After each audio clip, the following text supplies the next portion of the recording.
Hey, Mark here. So these episodes originally were released on Deep Blue Sea, the podcast, but I love these episodes. I love talking with Jay about movies that either are directed by Renny Harlin or they feature aquatic sea beasts. I mean, there's some of my favorite conversations. Also, we've brought in some A-plus guests, and we just had a great time talking about these movies on Deep Blue Sea, the podcast. So I figured if you haven't listened to these yet, I would include them as a bonus episode on Movies, Films, and Flicks because I just enjoy the conversations.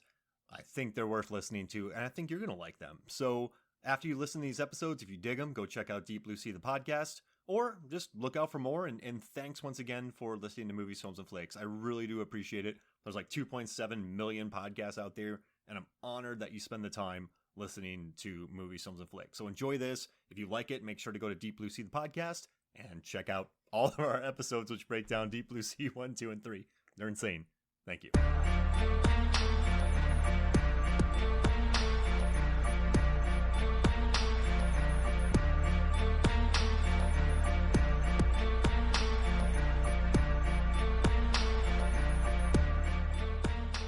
Hello and welcome to Deep Blue Sea, the podcast. I am Mark Catfish Hoffmeyer. And I am Jay the Hammer Cluett.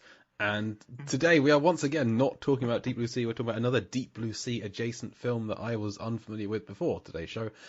Today we're talking about The Abyss. What is The Abyss? Well, it is a 1989 sci-fi film directed by James Cameron, starring Ed Harris, Mary Elizabeth Mastrantonio, Michael Biehn, and Chris Elliott is maybe the next biggest name person in the cast. Michael Beach. Oh, and Michael yes, Beach, and yes. of course, Michael Beach does not make it through. This is the origin story for Carl Durant, potentially. Yeah. We'll see. So the story of The Abyss is an experimental deep sea oil drilling team are commandeered by a SEAL team when a US submarine has an encounter with some potentially extraterrestrial object underwater, and they need to go down and retrieve the sub before the Russians do, in a subplot that did not make it to the theatrical film.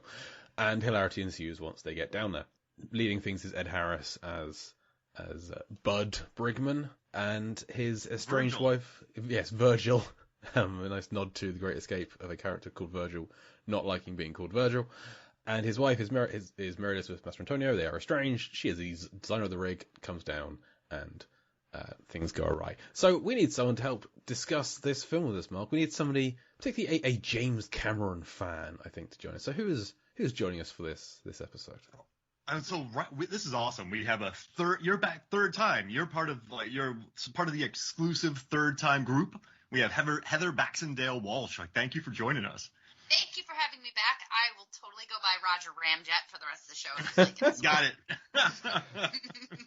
Okay.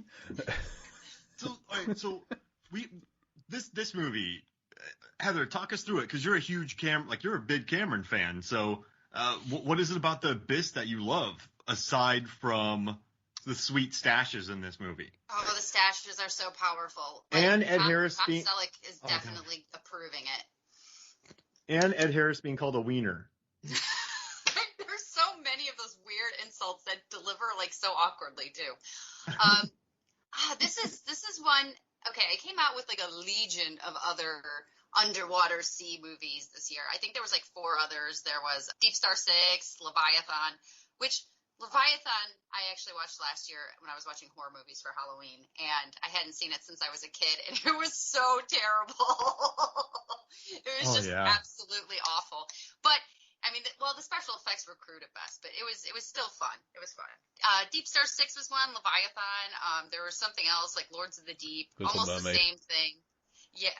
Oh, yeah. And then I think there's some pirate one too, something below. But this was the one that stood out of all of them. And my parents loved science fiction, and they loved all of this stuff. So this was something that was played in my house immediately. And I think I was 8 or 9 when I saw it. And it's as you know, a very long movie, and it's a very still movie at points.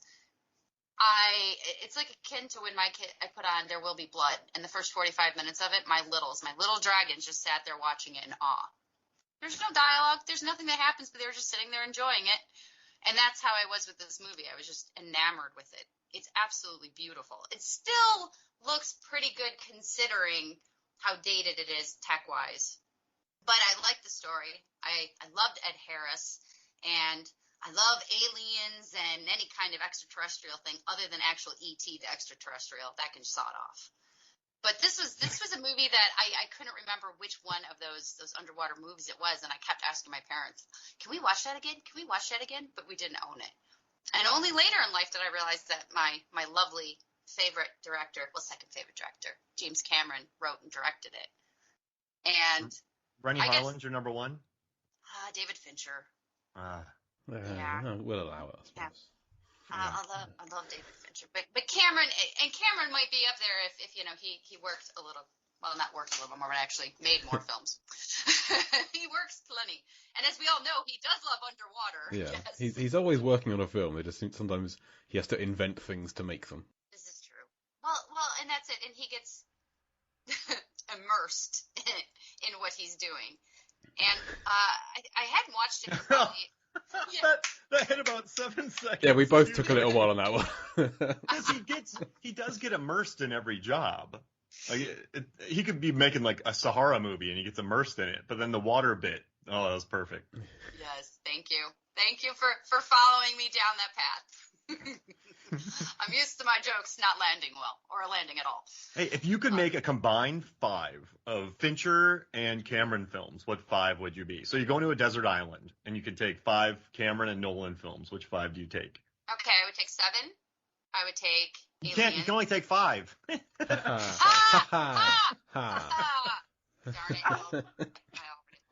no, I would take 7. I would take Aliens. I would take Terminator 2. I would take probably Fight Club. Oh, I don't know. It's between Terminator or True Lies, because I can laugh at True Lies and I can watch it over and over again because it's just so much fun. No, Terminator, because I need Michael Biehn in my life. Yeah, those would be it. Yeah. Nice. That was quick. That was good. It's. I could change my mind tomorrow. Who knows? Yeah. But No Curious Case of Benjamin Button? Oh. I think that's the only film of his that I can't really sit through. And I don't blame him for Alien 3. And there's parts of it I really like, so I'm not angry about that one. Oh, I'm big in Alien 3. They took a swing on that. It's really, it has some really, really cool ideas and concepts, and unfortunately the CGI used in it and some of the twists and turns went a bit foul. But I rewatched that one a couple of years ago, and I'm like, I don't hate this as much anymore. Why was I so bitter? Oh, because they killed Ripley, but she didn't really die, so it was fine. And they killed Bean. Off screen. Oh, yeah. After everything they went through, and then they just kill him, and it's an off-screen death? No. Yeah. And I saw it in the theater with my parents, and I remember just sitting through the whole entire movie pissed off.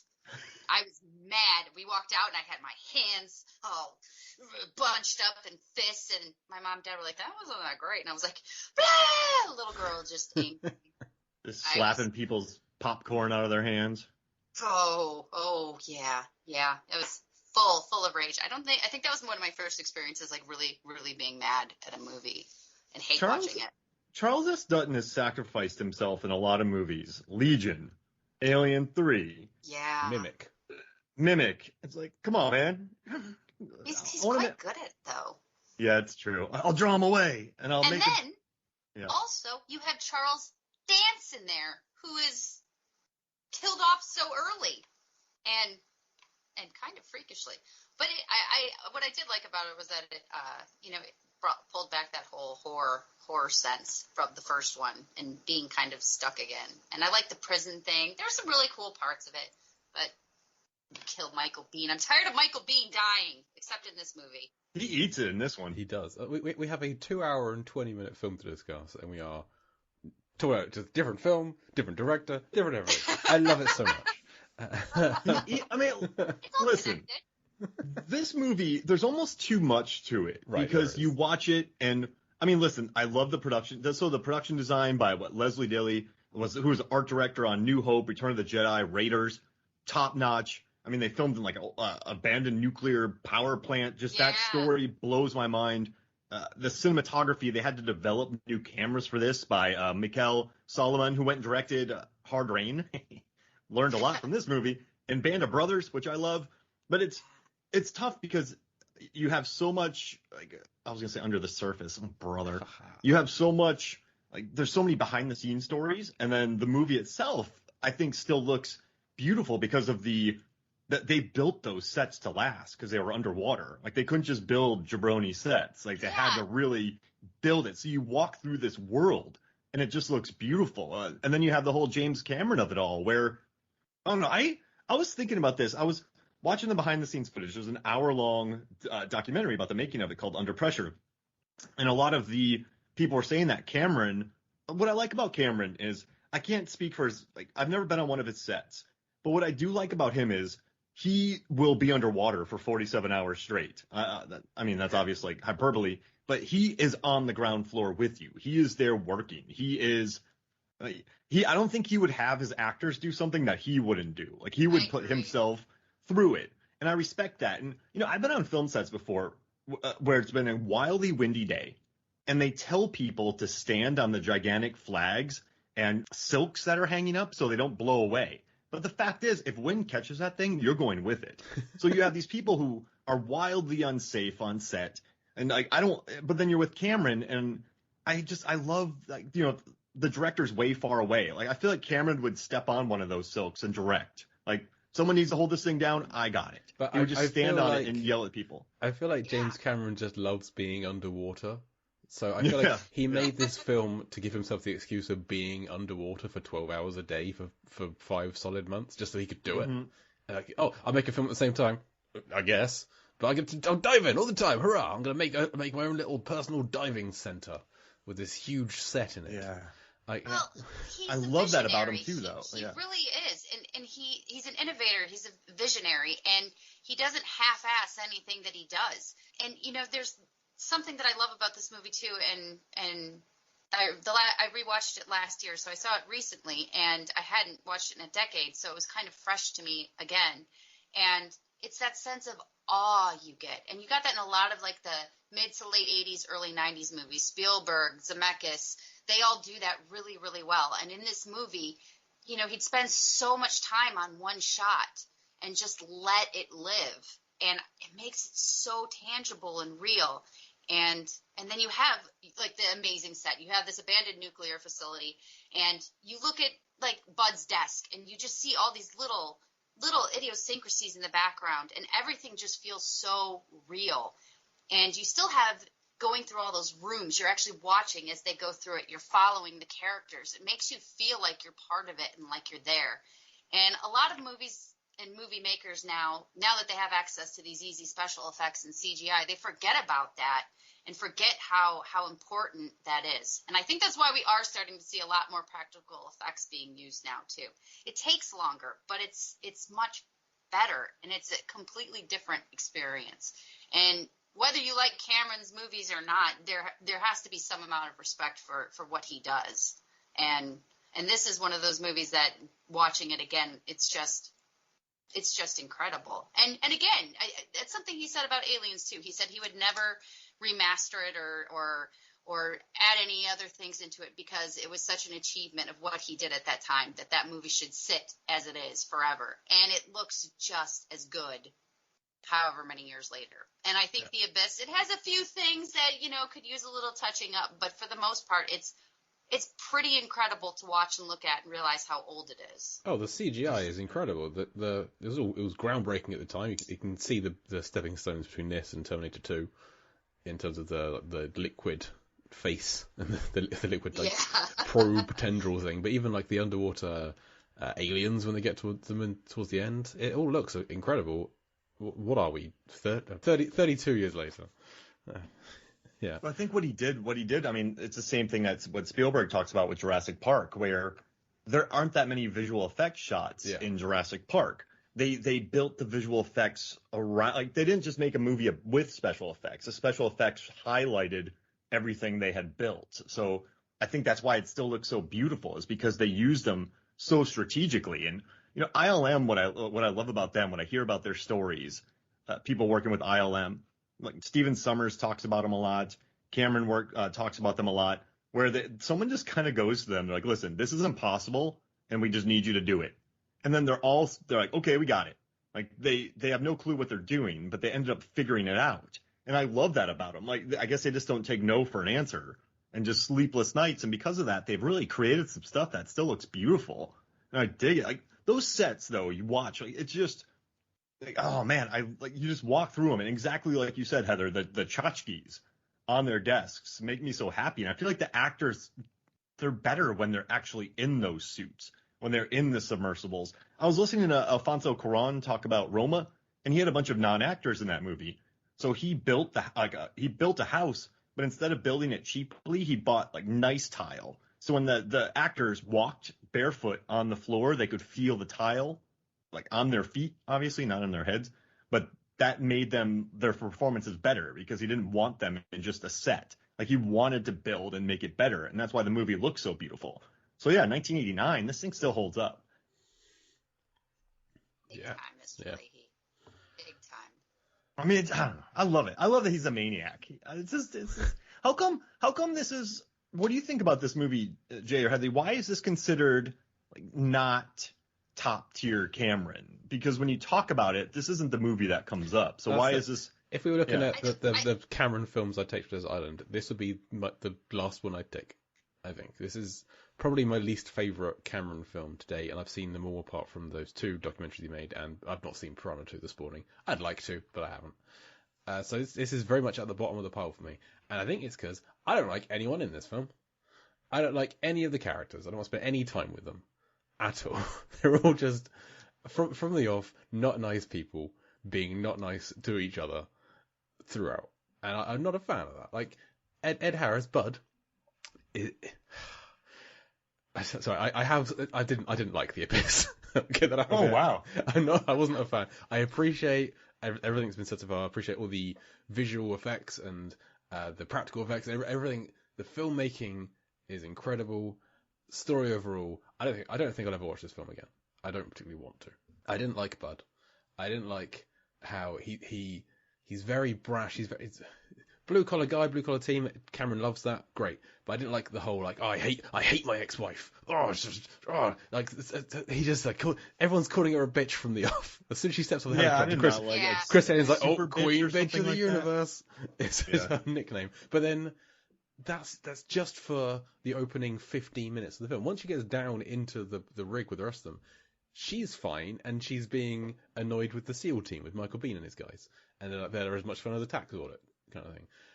So there's that kind of inconsistency. But I know that James Cameron has never been one to write subtlety. No. But having Bud throw away his wedding ring, fish out of the toilet, disgusting, hand turning blue, disgusting, and then the wedding ring being the thing that saves him when the door shuts on it is the least subtle parable for his marriage saving him as a person I can possibly think of, which that irked me a little bit. But also the fact that the wedding ring was so huge for it to be caught in a door. It was like script written to be the only thing that could stop this door from closing, just so that it can be this. And then they didn't do anything with that. Like that kind of subplot is done half an hour into the film, and then they never go back to it again. I feel like is it subtle? Is it not? I don't know. I was all over the place with this film, but I didn't love it. It's too long. It's that's just because I tried to watch it. You didn't even see the director's cut. It's on the disc, and I was like, 3 oh, hours. could I watch the longer cut? I'm like, no, it's a Monday night. Well, I've been at work all day. I'm not going to watch another 40 minutes of film. I actually prefer this to the director's cut. Yeah.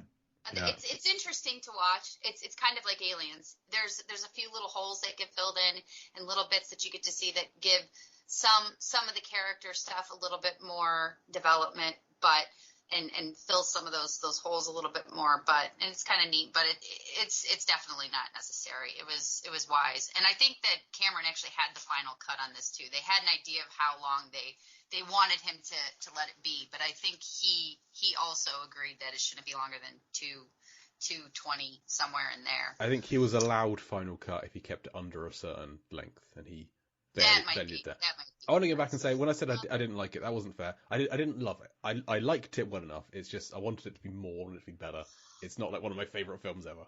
So I'm still Okay. I'm still positive about it. It's still a very well made film. I just had more problems with it than I wanted to be. I just wanted to This backtrack this and say, isn't one that well, like I said, it had been probably about 10 years since I watched it, and the main reason I put it on was because my husband had never seen it, and he likes movies, but he had never been exposed to a lot of movies. So I've spent the 10 years of our relationship making him watch shit. And this is one that I went, oh my God, there's a James Cameron movie that I haven't made you see. But it had been probably a decade since I had watched it too. It's not one that you're going to go in and revisit regularly. It doesn't have that rewatchable quality. But I still have a love and appreciation for it. And I actually kind of get what you're saying about the characters, but I feel like that often it's kind of like the elements of Shakespearean tragedies. There's always the tragic hero with the tragic flaw. There's the greed that comes in to play somewhere, supernatural elements, and the good and evil. And you get that in all of Cameron's films, and sometimes it's a bit heavy-handed. But in this one, I kind of liked that about all the characters weren't just you rooted for them right away. It was, yes, they were all flawed, and no, they weren't all necessarily likable, but by the end, I was rooting for them.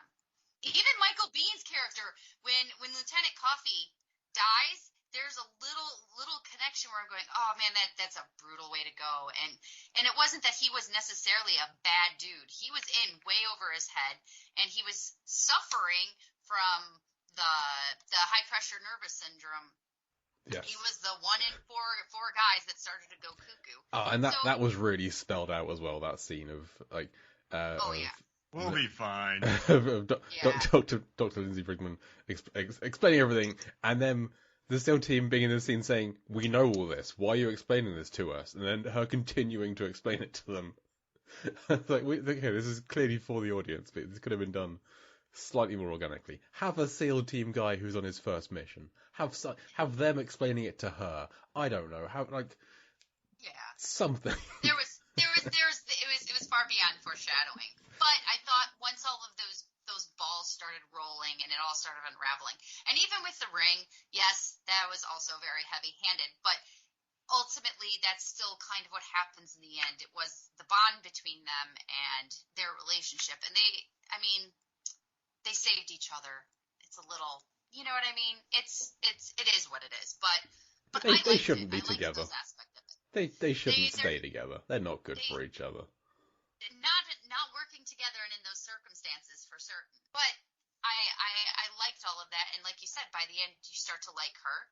You like him. I like him from the beginning, and to be fair too, Ed Harris is at his peak sexiness in this movie. So he's just perfect.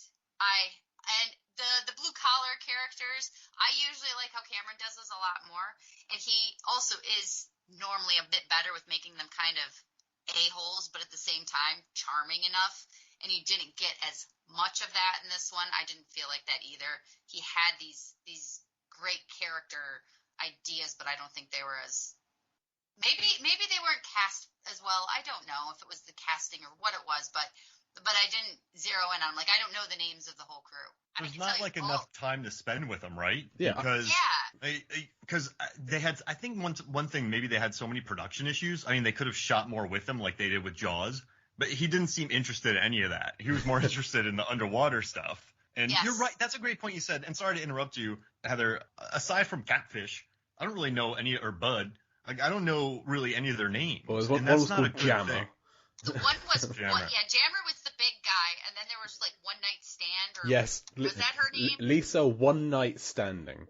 The only woman in the crew, and they give her a sexual pun for a nickname. Great.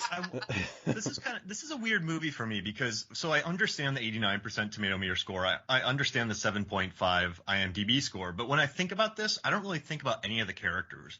I think about the beads that they put on top of the water to kind of create shadows under the ocean. Like they just had floating beads, thousands of them, in this tank so that they could not use a tarp and other things like that. Just a weird little technological thing. I mean, they shot this in a nuclear power plant. When I think about that in this movie, I never think about the story. I really don't. I like Harris. Listen, I love a good knife fight. That duel when he has the pipe and Bean has the knife, like what's cool. I like water knife fights. Like that's pretty cool. But yeah, I just never think about the story. I guess, but I don't know if that's good or not, right? Because it goes by pretty quick. You have this bomb, it drops at the bottom. He has to go turn it off, but then aliens are like, "Yo, you and your wife are cool, so we'll bring you back." And then everyone's like, "Yeah." So it's like most it's like Titanic. I love Titanic. That will be top of my list once Tape to the Island. Love Titanic. I don't really think about the Rose and Jack subplot, as I would call it. The main plot of Titanic is the boat going down and the spectacle of that. Yeah, Rose and Jack the is the boat subplot. is the protagonist of the story. Yeah, and yeah. So when I think about Titanic, I think about the second half, the best half, when everything's going to hell, and all the fun and terribleness, not fun, the disaster moviness of it all.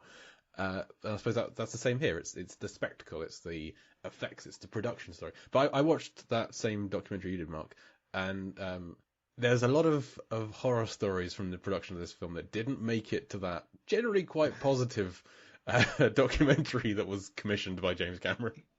If you were to talk to more of the cast on a more candid level, I mean, Ed Harris has said that he will never talk about this film again, and the making of it. It's just like there's apparently one day after filming he was just driving home and he just pulled over and just broke down in tears because of the horrors of making this film and everything that it did to him. And it's no surprise that he and Cameron never worked together again. But I can't separate. It's good to separate the art from the artist where you can, but I can't separate the James Cameron ex-wifiness from the script. In that, like when he's making this, the character Bud hates his wife at the start of it. It's made by his ex-wife, and at the time Cameron was married to the producer of the film, Galen Hurd, and they were separated by the time they finished production. They were divorced by the time the film came out, and by the end of the year he had married Catherine Bigelow. And that's I can't separate Linda Hamilton. Yeah, he had already broken up with Bigelow, had he not? I know he'd broken up with his. Hamilton. Yeah, no, maybe you're right. Maybe Bigelow was before. Well, he had 5 wives, so it's easy to get mixed up. He had broken up and with. he leaves one for the next one, always. Right. He divorced Sharon Williams in 1984, married Galen Hurd in 1985, divorced her in 89, married Bigelow in 89. And then he divorced Bigelow in 91. He then took a 6-year gap before he married Linda Hamilton, which I don't know what he was doing then. He was making Titanic. And then he divorced Linda Hamilton in 99, married Susie Amos in 2000. So he met Susie Amos on Titanic whilst he was married to Linda Hamilton. And then he married her 3 years later. We're not going to dig into that. James Cameron, he's a questionable guy at times, but he is an impressive director. And we'll leave it at that, I think. The one thing I'll defend with him is just and a lot of people might disagree, but I just like that he's there. Yes. And now he is a bully. I mean, he does bully people, I think, on set. But there are so many directors who just aren't there. Like he said he wouldn't make this movie if he couldn't make it as impressive as 2001: A Space Odyssey. So like he's down there. And I guess that's the one thing I respect, but I don't know if that can. Like that respect should get above any bad behavior that he has. But it's just rare in the world. Too is, you do have a lot of people that don't mesh well with him, but you do have actors like Arnie and Bill Paxton and Michael Biehn and that Bill Paxton that keep coming back and working with him too. So there are people that feed off of him and his energy, and I think Arnie multiple times has mentioned that he could be intimidating even to Arnie. He's like, I've heard some Arnie stories where he got in a bit of trouble with him from Arnie before, but he's still good friends with him. Well, I feel like there's a lot of personality parallels between Arnie and Cameron in terms of their work ethics. They're both people who are down there and in the dirt and doing it with everyone else. So they're both kind of committed and driven people.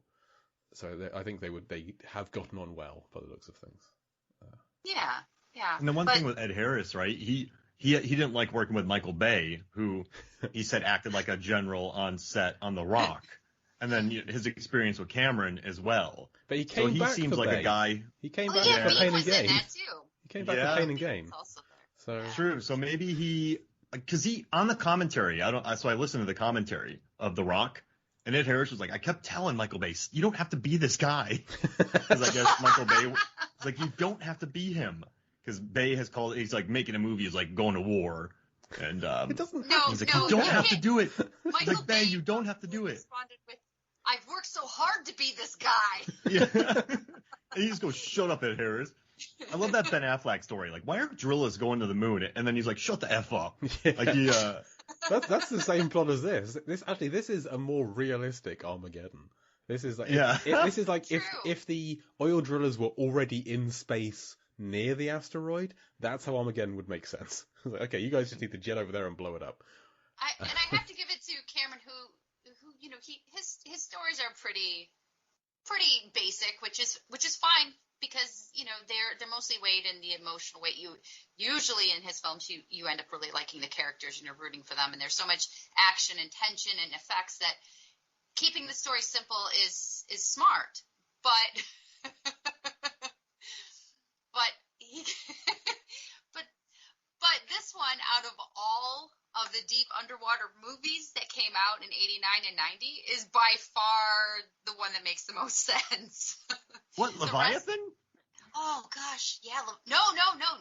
He does- The Abyss. The Abyss makes the most sense. No, oh, no, Leviathan. I was joking. Like, the Oh. Leviathan doesn't. Remember at the end when Peter Weller does a jump shot with a flare or a grenade into the monsters? Yes,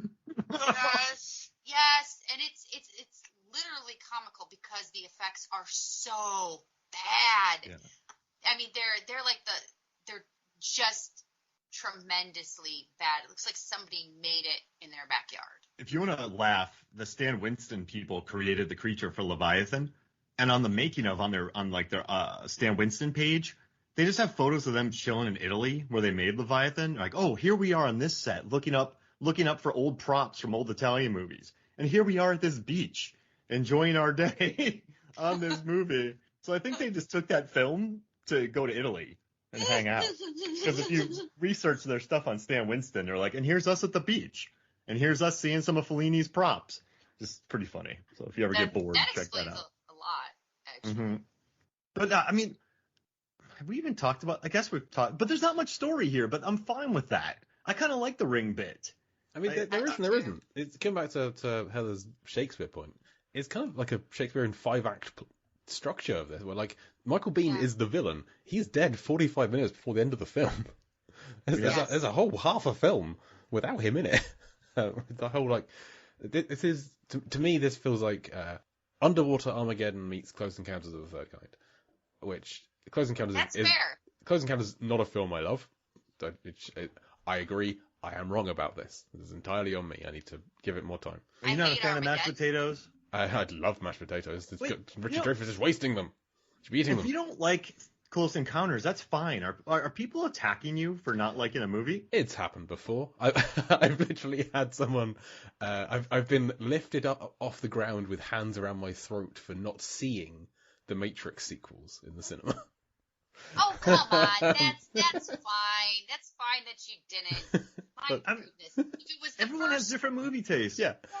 But I liked the first Matrix. I've seen the sequels. They're less good. But I hadn't even got around to seeing them at a time when I didn't really go to the cinema. And a guy who was like a foot taller than me just picked me up by the throat and was like, "You haven't seen the Matrix Revolutions?" I was like, yeah, sorry. But, One hand or two. I think it was 2. Okay, It's a good. long time You ago. didn't go Michael Myers on you. I thought it was Jammer. But you said It was a tall guy, so it could well have that been. is a big man. Yeah. I saw an angel, so I thought it was dead. I really needed like a Bill Paxton. Like I'm surprised there are no recognizable, or at least to me, character actors amongst this cast. Well, they had all the fun little cameos that we didn't know were cameos at the beginning. You had Michael Beach and Chris Elliott, and if you are a Scrubs fan, they Yeah. had Ken Jenkins as Ken well. Jenkins. Hell I yeah. love Ken He's great. He's so well cast in this as like Yeah. the fuddy-duddy uptight boss upstairs kind of thing with his horrible tie and his horrible shirt. I really liked how well cast Kelso was in this. So. I do love, though, that this is the kind of movie that gets made when you have had just the ultimate hit. So Cameron was just so hot at this time. So when he said, I'm going to go take over a nuclear power plant, put 7.5 million gallons of water that will take over 5 days into this thing, and the majority of my crew is going to get chemical burns from the chlorine, and they just kind of let it happen.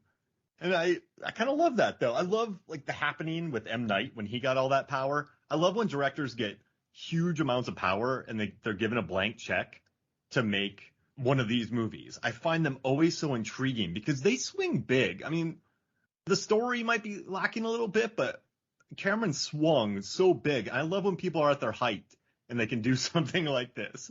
Because sometimes it works out and sometimes it doesn't. I actually think, and it's in a lot of cases, it ends up being the case too. When you are giving more limitations, it forces more creativity. When you have a smaller budget, you have to start thinking more outside of the box to make things work. I think that's why a lot of times sometimes you do start to see special effects and the sequels start to get worse and things like that. There isn't as much care of it, and there's a bigger budget, and you have better actors, and you have this and that, and you're like, it should be better. Why isn't it better? And I think that sometimes that can get in their own way. And, But I don't think that was the case with Cameron here. I do think that supporting characters, if they were a bit more colorful, if they were a bit more upfront, if you were more invested in them too, I think that the rest of it might have been a little bit more enjoyable and would have been less about what everything looks like and all of those moments of awe, which I love, but I feel like other people would have probably gotten more invested in it with that. Mm-hmm. That was a pretty cool chase, though. Underwater chase that they used with like 450-pound models and remote control. They built an underwater joystick that was waterproof that they could steer those things around in. A goddamn joystick. And just the way that they use like rear projection on it and just little miniatures and all the shot. Like, it's just such a neat chase scene. I have notes and I just wrote cool chase scene 3 times. I don't know why I wrote it 3 times. It's still a cool chase scene. It's still a cool chase scene. Because the entire time it was cool. And that's the thing too. There's a considerable amount of tension. The stakes are way higher. You're not just chasing someone in a car through the city. If anything cracks, if water gets in, you're going to have a Michael Biehn death. Yeah, it's not going to be good at all. You're going to implode. And I don't think there was any blood either. I don't think you got to see any blood. There was no gore. There's just so much that was more psychologically disturbing about the stakes in this. You see blood when Bihn's cutting his arm under the table. Oh, in that psychopathic scene. His sweaty mustache. Oh my goodness. Michael Biehn is my first real crush other than David Bowie, and it was because of Terminator. And I hated his mustache in this so much. And he was a bad guy. So when I had seen this when I was a kid, I was like, why is Michael Biehn a bad guy? Why does he have that mustache? Why is it sweaty? Now, was it real sweat, or did he have a sweat person going up and spritzing him every time? He's not The Rock. I feel like I feel like this was a pretty hot set to be on. Probably. Well, apart from they were shooting underwater at night when the tarp broke. This was a cursed production. Making this that documentary is well worth watching, just to find out how terrible it was to work on this film. And I love that it's the official documentary. Cameron does not care. And so much bad stuff went in there. Like people will never talk about this. Like Mary Elizabeth Mastrantonio, she'll never talk about this movie again. And they said it. Like Cameron he's just so interesting. He doesn't care. He doesn't care what. Like it's my documentary, and they're talking like saying how terrible it is. That's fine. Wimps. It's unaffected by it. He's James Cameron. It's. I guess I like having him around, but you're right, Jay. I have never seen the Jumper behind the scenes. I'm actually Jumper. I watched some behind the scenes, and the amount of like horrible things that were said about Doug Liman in the behind the scenes videos of that, and then they put it on the Blu-ray. I was pretty mind blown by. But yeah, this one was kind of anti-Cameron.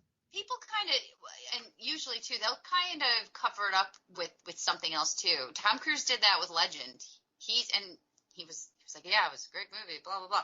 But it was the hardest shoot of my entire life, and I was having such a rough time, and blah blah blah. And he went on about it, and then at the end, he made sure he said, I think it was just because it took so long. It was 9 months. It took a long time, and I was lonely and by myself. And I'm like, Aw. okay, that anything after but isn't true. So everything he said about not liking working on Legend is probably accurate. And other than Michael Biehn cropping up for a little bit in Terminator 2, none of the actors returned for any other James Cameron film. He never worked with any of these people again. And for a director who does tend to pick up people and keep using them again and again and again, I think that's saying something. He was going to put Michael Biehn in Quadric's role in Avatar. I don't remember why Michael Biehn didn't end up playing him. Because Stephen Lang's awesome. I'm really, as much as I love Michael Biehn, Stephen Lang is perfect in that role. He's the star of that movie to me. Absolutely. Have you watched Knight Riders with Ed Harris? No. No. But I will watch Ed Harris in anything. It's George Romero. Oh, awesome. And it's Knight Riders. It's about jousters who drive. They're these modern day jousters, kind of hippies who ride around on motorcycles and joust in a traveling fair. And Ed Harris is kind of the Arthur of the world. And if you like Ed Harris, you should definitely watch Knight Riders. I don't know why I brought that up, but I've talked about it on Forgotten Films and MFF. So I can't think of a bad Ed Harris performance. Like he's only ever been great in everything I've seen him in. Even Milk Money? I haven't seen that, but You know the plot of Milk Money? I don't. But I've seen. He wasn't bad in it though. It's so terrible. Oh god. Yeah, such I a guess bad he's not movie. bad, but it's about kids who hire a prostitute, and then I have like heard they give her about money, this, and then she It's like Melanie Griffith, isn't it? yep, and she like a kind-hearted three young boys pull their money and pay V, a kind-hearted prostitute, to strip for them. Afterwards, she drives them home to the suburbs, but then her car breaks down, and it's just as well because a mobster, Malcolm McDowell's in it, is after her. Oh And yeah. V realizes the suburbs are a perfect place to hide, but things get a little more complicated when V falls in love with Tom, a single father who is unaware of her real Isn't profession. she staying in like the kid's treehouse or something? Yeah. Oh, it's so ridiculous. Oh. Imagine telling that to somebody, like, hey, you know when we met, So how'd you guys meet? Woof. Yeah, but Pollock, Truman Show, yeah, he's always good. Like everything he's been in, even things like National Treasure: Book of Secrets, a film I really like, but it's not exactly highbrow. He's still doing everything he can in that. Even things like Wilford. Pain and Gain. Pain and Gain is not a good film, but Ed Harris is great in it. Wait, Pain and Gain, I mean, I think it knows exactly what it is. I would say it's a pretty Yeah. good film. You know what? I would say I appreciate it. It's not my cup of tea, but I appreciate it for what it is. It's a good movie. It's just not my bag of chips. What? Oh, man, bag of chips. Chips are good. Doritos would be great right now, but I don't want to get my hands orange. I've been Touch wanting my to try face these too much. dill pickle Lays, but they're only the big bags, and I would never eat that. If Listen. there's a tiny bag, I would buy them. Are they dill pickle we get the flavored? tiny bags or- around Yeah. sometimes. They are so good, but I also cannot eat a lot, so I only pick them up when they have the smaller bags, which they do sometimes, but not often. But Where? they're really, really good. I would It's eat a worth small it. bag of dill pickle chips. I would. They taste like pickles and chips. It's amazing. It's beautiful. Very salty. It's a happy marriage, unlike Ed Harris and Lindsay. It's a good marriage. She It calls him shouldn't a work, wiener. but it does. But does he steal her rig? So she put it all together. And then he's like, "Why she travel designed with it. She Yeah, designed she it. designed it. Yeah. She designed everything for it. It sounds like they collaborated because he was going to work on it. I mean, the Wow. implications are there, but Is this a Kim situation from Deep Blue Sea 2, where Leslie Kim does all the work, and then I feel like to an extent she designed the rig, but for the company that she is employed by, so it's still their rig. She just works them as a designer. So like I'm an engineer. I design things for the company I work for, but I don't own those designs. The company I work for owns No. those designs. So if I design something and the company decides that needs to be go and help somebody out in the middle of the ocean somewhere, then that's their prerogative. She just has ownership over this design because it's a pretty impressive, huge design, and it's experimental, and it's just about to prove her theory that she's been working on for 4 years, and then it gets commandeered by the SEAL team to go and rescue a submarine. which, once again, Cameron gets to say, look, I hate corporations, and look, the military are assholes, but wait, I'm going to blow everything up. and show how cool it is to use guns and military at the same time because I like contradictions. It's good. Yeah, they're assholes, but goddamn, they look cool. Yeah, it's like the Avatar when they're shooting up Home Tree. I mean, it's pretty impressive, the whole entire shot, but at the same time, like, why am I impressed? This is sad. I'm with you, Michelle Rodriguez. Let's get out of here. Total Absolutely. utter contradiction. I always forget that Michelle Rodriguez is an Avatar, but then I always like her character a lot. She's been in 3+ movies that have made over $1 billion at the box office. It's impressive. That's because she's been in those Fast and Yeah. Furious. Those beautiful Fast and Furious They're movies. fun. They're a good time. Absolutely. Mm-hmm. Those are like, hey, let's drink all the liquor we have and make up a movie plot They don't drink liquor, they drink Corona. Yeah. for family. For family. Belgian ale. Kurt Russell's over there with his keg. I want to know who carries his keg around. Like so whenever Mr. Nobody goes, he's secret ops. So then he must have a keg person. Yeah, Scott Eastwood. Oh, Little little nobody. nobody. Yeah, that's fair. what he's good for. That's why he wasn't in 9, because Yeah. he was finding Belgian ale from some monks. Well, I feel like it's an It Follows situation where wherever Kurt Russell is, Scott Eastwood is slowly walking towards that direction, carrying a keg of beer. So Mr. Nobody is kidnapped in Fast 9 at the start of it, kind of a spoiler, but not really. So Scott Eastwood has some kind of tracker, and he's just slowly walking towards him. He's a golem. Pony keg? Oh, I Yeah. like that. He's a golem. Anyway, I really like the title card at the start of The Abyss. We've talked about the logo design and things, and I just love that big, giant block letters of The Abyss, which are dark blue, and it slowly comes towards the screen, and the middle of the Y fills the screen, and bang, you're underwater, the film is off, just from that blue. It's a simple thing, but I like it. It worked for me. It got me into the film immediately. Just that, The Abyss. Huge text. Love it. Yeah. Yeah, Hey, that's why it. not? That's my point. That's it. It's better than a Deep Blue Sea 3 font. Absolutely. Yes, that's why it came to mind. It's like, oh, we recently had a terrible font. This is the good one. I'm gonna point it out. And if it's The Abyss, it's got to be big. Yeah. It Like, does.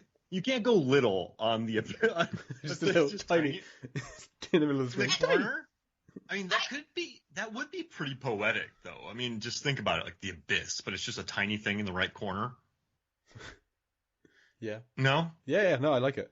Or it But- slowly sinks away from the screen. Or if the Ooh, I like that. the I A, like B, it. S, and S were kind of small, but a giant Y for like the giant canyon. Anyway. How bad do you feel for the rats that they actually tested that stuff on? So yeah, bad. they really did it. I didn't know that was actually a thing. I couldn't believe it. Those poor creatures. 5 of them. 5 of them. Oh my Ugh. goodness. And then they Yeah. sent them to get booster shots. And they're like, who knows if the rats were uncomfortable? Listen, And they didn't make it to the end of the film. One But it was of them because did. They Yeah. said it was because of old age. Oh, Yeah. one of them did. It was old Convenient. age. Yeah, if a so- large giant drowned me in that solution and then brought me back to life, I would not be happy. I wouldn't. In Yeah, I'm alive. some degree of but that distress. was horrible. Yeah. Yeah, that was terrible. I thought I was dead. Yeah, I mean yeah. that scene got cut from the UK version. The DVD copy I've got has it in there, but originally it wasn't in the UK version because it's so cruel. So what? Oh wow. What do I people knew that think? there was a special UK cut. I didn't know what was on it and what wasn't. I was like, what would they be taking out of it? It's not like that. Like, there's not really a lot of gore or anything. So I guess it was the rat. Yeah, it's the royal. I can't remember the title, but like the royal animal care person saw the film and was like, nope, that rat was not enjoying that. Get that scene out of this film, or that film's not being shown here. And so that's what they did. It's like in Temple of Doom when that came out here. The scene where the heart is ripped out of the chest, not in the UK version. The actual the scene is there, but the bit where the hand goes into the chest to rip the heart out isn't there. I didn't know this until a couple of years ago. Well, it's relatively graphic. That I can understand. I mean, that's why PG-13 movies came about. It's not even on the DVD though. I have a DVD of it. It's not even on that. The Abyss DVD has the rat scene back in it. Yeah.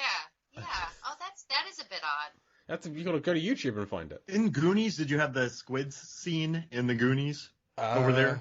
I've only seen the Goonies once. I think so. I didn't like the Goonies. Whoa. I saw it too late. Yeah, that makes I sense. liked it when I was a kid. I don't enjoy rewatching it that much as an adult. I watched it when I was Which I know like is not 30. a popular opinion at all. Yeah, I could see you not connecting to it then. It's like Stranger Things for me. I'm like, I appreciate it, but I'm not getting invested in it like I would have if I watched that when I was younger. It's the same with Stand By Me. I just don't get Stand By Me. It's a bunch of kids. I don't care about kids. What are we doing there? Oh, okay. So there is one more thing that I was thinking about too, with why maybe people didn't connect to it as much too. I think a lot of people, especially after coming off of Aliens and Terminator, they're expecting there to be a monstrous villain or something, and I think they anticipated that the aliens were going to be bad if there was aliens in it, and obviously they weren't. Though they were a little bit judgmental in the extended cut. Yeah. We're going to show these waves to you. Yeah, how do you guys like tsunamis? Because we've got tsunamis for you. It's a little You're bad. it's a little the day the Earth stood still, isn't it? With like, we're going to destroy the world if you're bad. Don't do it again. Yeah, I'm glad that did not happen in the final cut because it's a bit ridiculous. And two, well, we found these two nice folks. We like them. There's two nice people. I guess we won't destroy the world then. He said, "Love you, wife." Not even her name, wife. And that's what made them change their mind. Oh, you know too, that actually irritates the crap out of me. Not that she was referred to as a bitch. They were making a point by using that term regularly in it. They were trying to show that's how she was regarded, and I didn't like it, but I understood why it existed, and especially in the 80s for a movie. But the wife, I really, really hate that. I hate it when people refer to their partner as the wife. Yeah, the wife's at home cooking us up some dinner. Yeah, the battle wife axe. over there. Yeah, that kind of crap. Keep your pantyhose on. Hate that. Hate it. So on a personal note, that agitates me. But yeah, so I think part of the reason too is I think maybe people anticipated it was going to be like the Leviathan monster, or you were going to get that instead of these benevolent, beautiful creatures that have just been existing there and wanted to make contact and had no ill intentions towards them. That the real bad guys were humans. I loved that about it, but I can imagine that other people were not looking for that and didn't like it. Yeah, expectations are a killer. People really do get something into their brain, and if it's not that, they have a hard time kind of reconciling the rest of the movie. So yeah, you're 100%. Yeah. That's why I'll wait if there's like any like really heavily opinionated films or TV shows that come out, I will avoid them at all costs for as long as possible.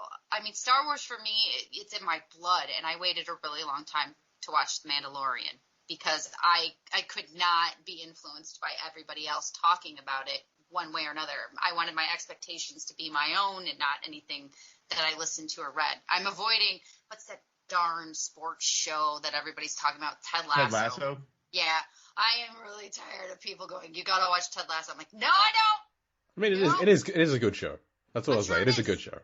I'm sure it is, and I'm not doubting that it is, but I have too many expectations of it being something, and I'm just not going to get that out of it because it'll ruin it for me. Yeah. So I tend to do that, which is why I also accept when things like that happen with other people. It's very, very accepting of you. Good. When we were talking about the Shallows last week, I was picking up on some like Deep Blue Sea-esque things, and obviously we have Michael Beach, small role in this film, where I love that he's here, and you could argue we'd never see his dead body in the sub, so I like to think he got out, and the aliens are described as being kind of like machines, like living machines. So I don't know if this inspired him to then fear machines and the potential of them taking over humanity. So he got out and he got to the surface somehow from being really deep in the water and started a vendetta against machines and trying to save humanity and became Calderon. I don't know, maybe, who knows. But we got a guy with a rat underwater, kind of made me think of Preacher, got a pet a little bit, got a pet bird. Mm-hmm. The rat did not get eaten. And then the hippie, I think his name was, Todd Graff is the actor who went on to direct Camp and a bunch of other things. He's a director now, so good for him. He directed The Vanishing in '93, Band Slam to the Joyful Noise with Dolly Parton and Queen Latifah. That's shot here in Atlanta. There we go. So yeah, he's like a proper director these days. So good for him. But yeah, he was like the preacher character because he had a pet.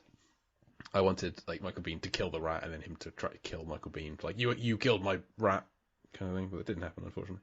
But That's been a line in a movie. Like, you killed my. What was it? You killed You my. dirty rat. You ate my killed bird. my friend. You dirty rat. Which is also replayed over in. Wait, you killed my Teenage Mutant bird. Ninja Yeah, Turtles. you ate my bird. Yeah. Yeah. There's a Wait, bird. you dirty. Wait, what? You dirty rat. That's you killed my Jimmy friend. I don't Cagney know. Yes, there you go. From And then White I think Heat. Raphael or Michelangelo does it in Teenage Mutant Ninja Turtles as well. Is it White Heat? I gotta check this now. I'm on top of the world, ma. Yeah, I think that's like the Cagney film I've seen. I think so. I think that's it. Mash. Bugsy. That's what Why I'm is- talking about. Why is it not like I want to type in your Dirty Rat quote? Why doesn't it immediately come up with the film? Why have I got? Why is there more searching required? The internet is failing me right now. The internet fails often. The Google sometimes gets a little drunky too. They have someone who carries around a keg for them. Whoa. You killed my brother. You dirty rat. You killed I my wish someone carried around a Tax. keg of pretentious IPA wherever I go. That'd be awesome. But it has to be local, so they'll have to travel there, grab it, and then so whatever city I'm in, they'll just have to get a new keg of something local and bring it. Well, I mean, you have a child on the way, Mark. You can train them to do this for you. Oh yeah. Yeah. I could get him a radio flyer Yeah, cart. you're gonna be your keg caddy. What? It'll work. Yes. Fine. I tell my 4-year-old anytime he asks for anything, I'm like, get a job and pay for it yourself. Then he started telling people when they asked him for stuff that they needed to get a job. So I've stopped saying it as much. You got to be very careful about the things you say. And then you start to hear them mirrored back to you like, hey, you have 2 legs. Why don't you go get that yourself? I got told the other night, Mama, you have 2 legs. You can get that yourself. Hoisted by your own petard. Touche. Exactly. For me, as someone who works in electronics, the most unbelievable part of the film was when Ed Harris has to cut the wires, and he's presented with a black wire with a white stripe. Sorry, a black wire with a yellow stripe and a blue wire with a white stripe. That's never going to happen. He can't see them. He can't tell the difference as a plot point, but it's ridiculous. Whoever designed that is a fool. So just no. Hate it. Yeah, that's a common thing they do in movies and in, Right, it's stupid. in film too. It's just one of those things. Yeah, it's like everybody being able to kick open a door. You just kind of accept it as, yeah, everyone can kick open a door.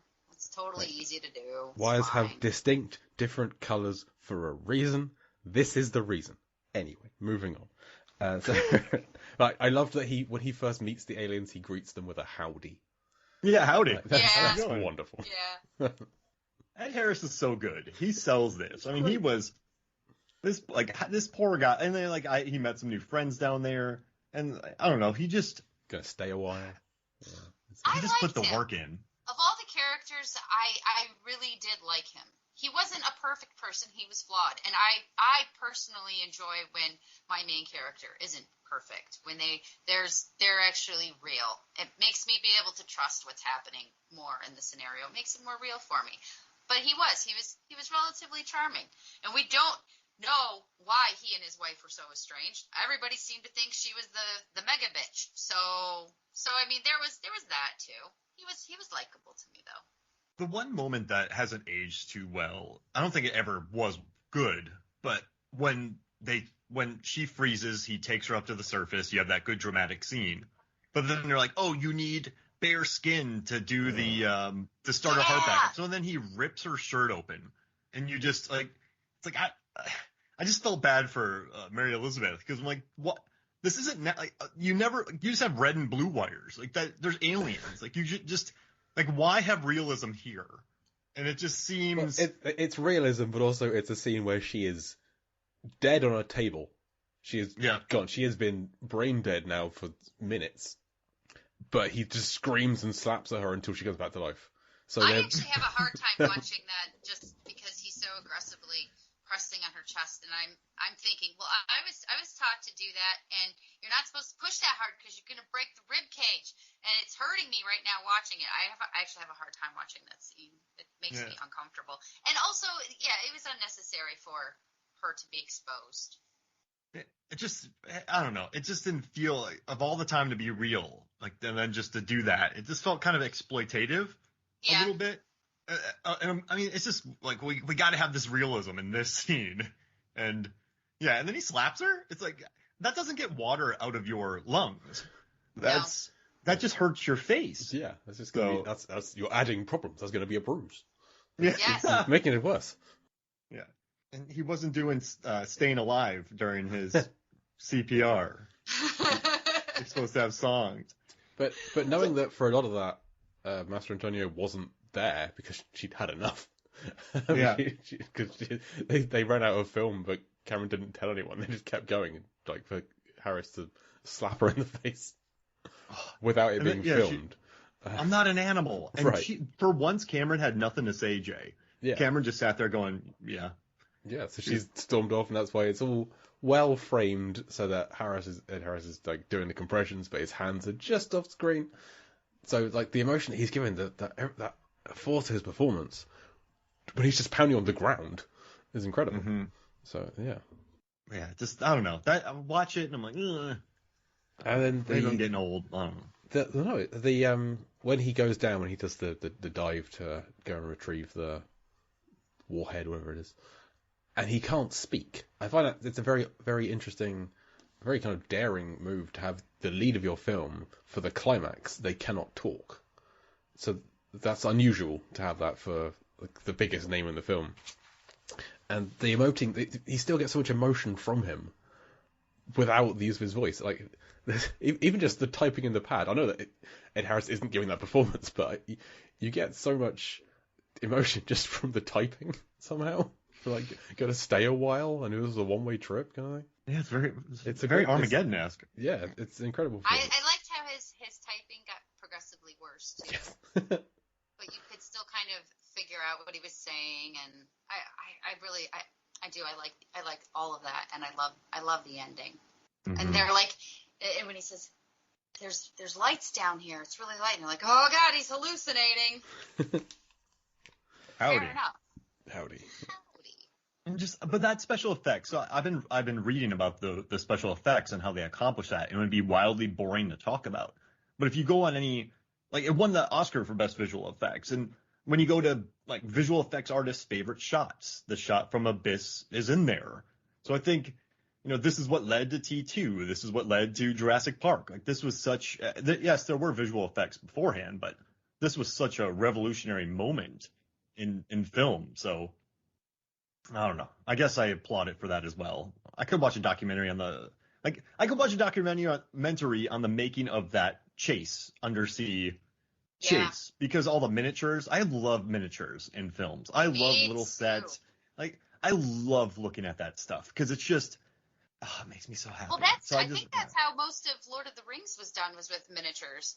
Their miniatures were massive, but I mean, most, like Minas Tirith, Helm's Deep, they built the sets for it too. But for doing all the wide panning shots, they did a lot of that with miniatures, and I think it's fantastic. But you see that a lot again. I think we're starting to see a lot more of that happen in film again now, and I'm appreciating it.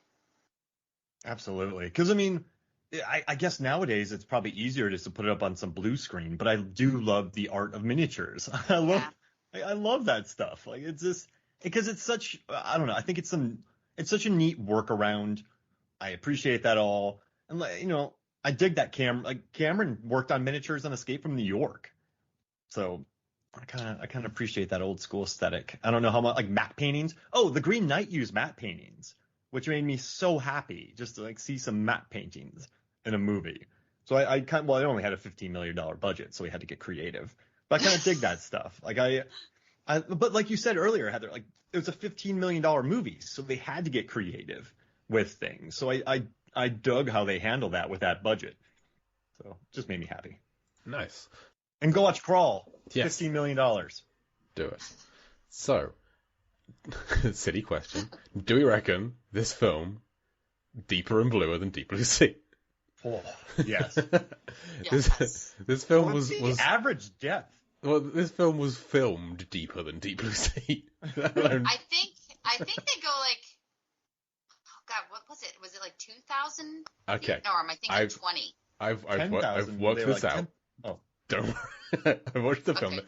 They talk about it in the film. They say that the submarine is about 1,400 feet deep when it crashes. It goes down to about 1,700. No, sorry, the rig crew are at 1,700 feet when we first see them. They need to go down below 2,000 to get the submarine. And then the chasm that Ed Harris goes down is 2.5 miles deep. Okay, so the average depth of this film is just over half a mile deep, minus 2,848 feet deep, 868 meters. So yes, this is the deepest film we've covered in a long time. I've expanded my graph of comparing the 6 films we've got so far, the Deep Sea Trilogy, Deep Rising, The Shadows and the Abyss. Those other 5 films are now just all on the same plane.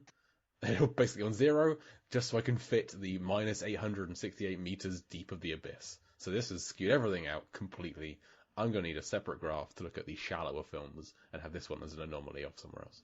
And in terms of blueness, it's about 39% blue, which is a little bit bluer than Deep Sea 1 and 2, not quite as blue as Deep Sea 3, nowhere near as blue as The Shallows.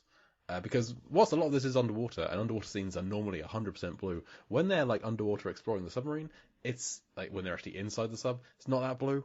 It's mainly like grey because they're like underwater but indoors, and all of the stuff with the aliens is completely underwater, but mainly purple because the aliens are purple. Like not quite as blue as you might think it was. Anyway, a lot of stuff's indoors, not as blue as I thought it was going to be, but still bluer than Deep Blue Sea. It's pretty blue. Pretty blue. Oh, I love that you do this math. It makes me happy. I know. I'm glad that people enjoy it because it does take a little while. I appreciate it, and I appreciate you, Jay. Thank you. And Heather, he liked The Shallows a lot. I love The Shallows. Yeah. Really? Yes, better than the Abyss. You're not a shallower? Me? Yeah. No, I haven't seen it. Oh, it's good. You should watch it. 80 minutes. Easy. It's got a seagull in it. Does it take place in the shallow water? Oh my god, it does. How did you? Yes, it's Okay, in all right. terms of depth, it is not as deep as anything else. It is the shallowest film we've ever seen. I'm absolutely in then. I love a movie that doesn't lie to me. Very shallow, very blue. We It's start very off with literal. false pretenses, I start to get angry. Now, if this Abyss film started off and it was in the shallows, you'd be very angry throughout the entire film. Lies. Yeah, the movie was originally entitled a movie in which a former med student, travels to Mexico, gets attacked by a shark in shallow water, and she's stranded on a little oasis island of rocks during low tide. That was the original working title of The I thought Shallows. it was between a rock and a whale carcass. That was the original title. Anyway, which I want to see that film now. Hell yeah. Anyway, Sounds like a Steve Coogan, Rob Brydon movie. it does with Michael Caine. So Heather, It do you was have it? on my 16. I can't do it, Axe. I can't do it. I can't do it. Look, I'm on the whale carcass. I can see the shark. There is a shark in the water. I've lost it. Heather, do you have any final thoughts on The Abyss? I think if you appreciate James Cameron films, you'll enjoy this, and you'll appreciate it for all of the things that it is. It is a bit long, but it's worth seeing at least once. It's a movie that did start to sculpt and change the direction that film went in. But of many of the underwater films and deep blue sea type movies, I think this one is probably in the top 5 without even thinking about it. Yeah, it's right up there with Jaws for me, and I'm trying to think of something else, and I really can't. It's fantastic. I was listening to a podcast from a few years back where they'd found a list of the of underwater non-submarine films, and this was the highest grossing underwater non-submarine film apart from Deep Blue Sea. So that made me happy. I appreciate that too, because I'm not a fan of submarine movies at all. Das Boot is great film. It's good. Never gonna Yeah. watch it again. Nope, me either.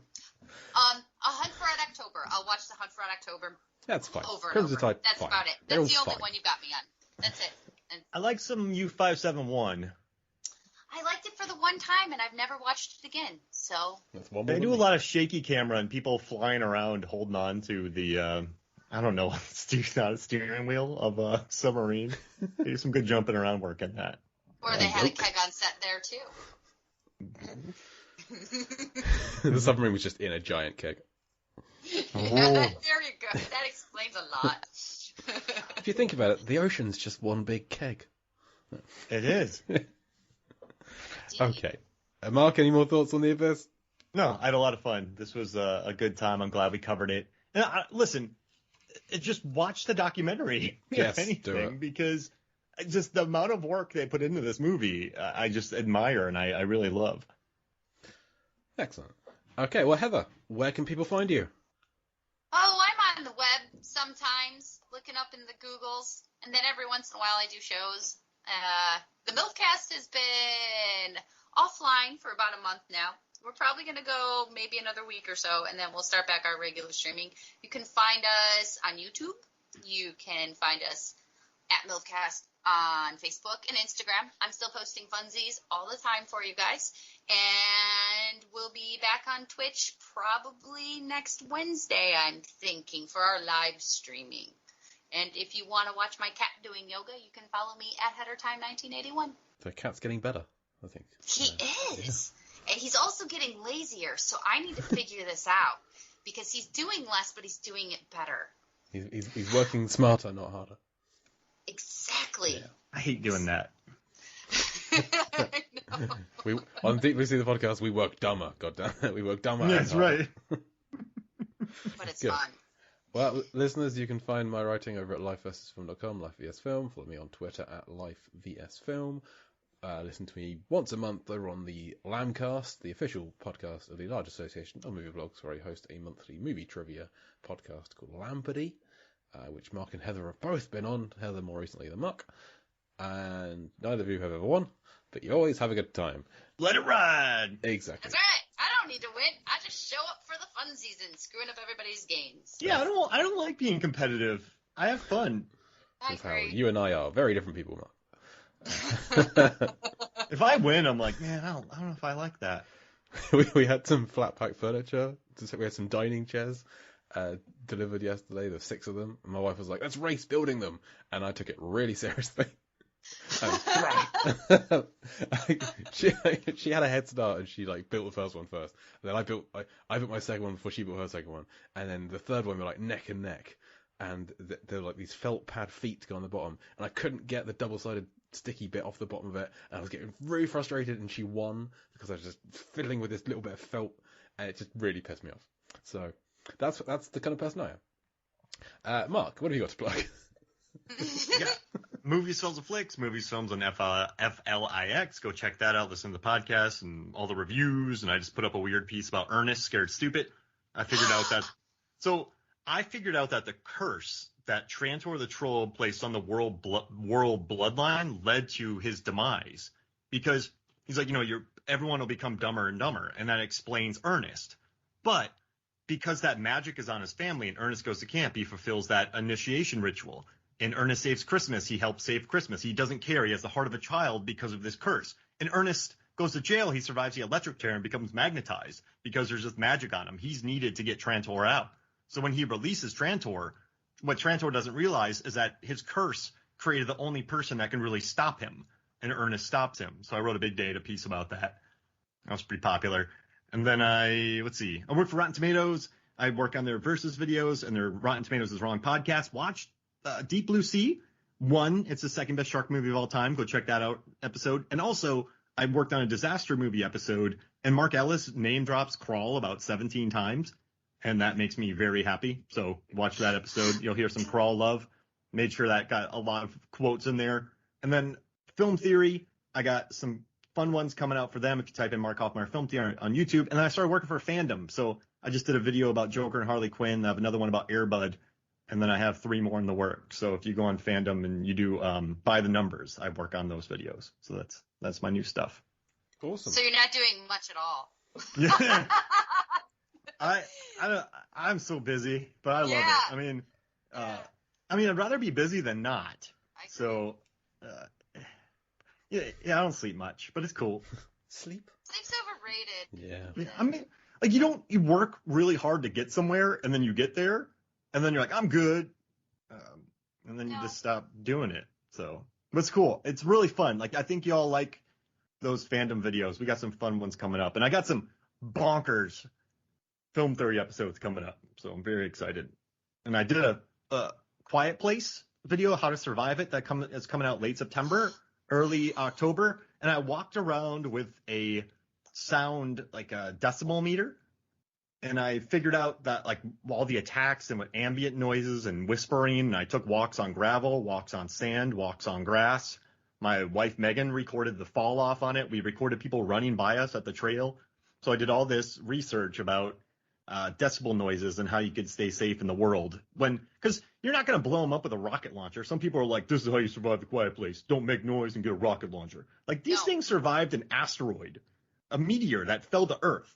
Like, a rocket launcher is not going to kill them. So just, you can live they planted corn in a Quiet Place. They harvested corn. So, I mean, you can live a pretty normal life in this world. So just watch that video when it gets released. Will do. That's fantastic. Okay, well, as for our show on the Abyss, thank you, Heather, for joining us. Thank you for having me on, guys. I missed you. And next week, we're branching out into the Rennie Harlin filmography by looking at Cutthroat Island. Beautiful movie. I'm going to guess less deep than The Abyss is my prediction. Ooh. You're going to be surprised. I know very little about the plot of Cutthroat Island other than it did not do well at the cinema. And it's a shame because it is a humdinger it's just a rip-roaring yarn. It's a huge movie, and the lead was Gina Davis. And, the DP got his leg broken 2 weeks into it, so they had to switch over. Michael Douglas dropped out 3 weeks before production, so they had to rewrite a bunch of stuff, a lot of weather issues. But it looks beautiful. They filmed it on location in Thailand and Malta, and it looks awesome. So that's it. I'm looking forward to seeing it, and we'll be talking about it next week. But as for this week's show, I'm Jake Lewitt. I'm Mark Hoffmeyer. And we'll Deep Blue see you next week.